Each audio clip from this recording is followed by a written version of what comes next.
ইতিমধ্যে ঘোষণা করেছেন জিরো টলারেন্স।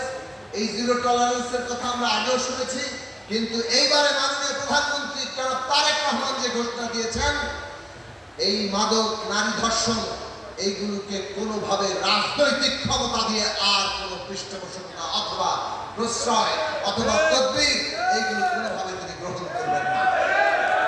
ইতিমধ্যেই প্রধানমন্ত্রীর নির্দেশনায় মাননীয় স্বরাষ্ট্রমন্ত্রী ও পুলিশ বাহিনী সহ প্রশাসনকে এই জায়গায় নির্দেশনা দিয়েছেন। কাজেই আমরা এই আজকে রাজনৈতিক নেতৃবৃন্দ, এইখানে সমস্ত ইউনিয়ন নেতৃবৃন্দের প্রতিনিধিত্ব আছে, সমগ্র বাঞ্ছারামপুরের নেতৃত্বরা আছেন, কেবল বিএনপি নয়, জামাত ইসলামী এবং এনসিপি এবং গণসংহতির নেতৃত্ব আছেন। কাজেই বাঞ্ছারামপুরের সমস্ত সামাজিক রাজনৈতিক নেতৃত্ব প্রশাসনকে আজকে এই জায়গায় নিশ্চয়তা দিচ্ছে যে আপনারা স্বাধীনভাবে এখানে কাজ করবেন এবং বাঞ্ছারামপুরের কোন লোক মাদক ব্যবসায়ীকে প্রশ্রয় দেবে না।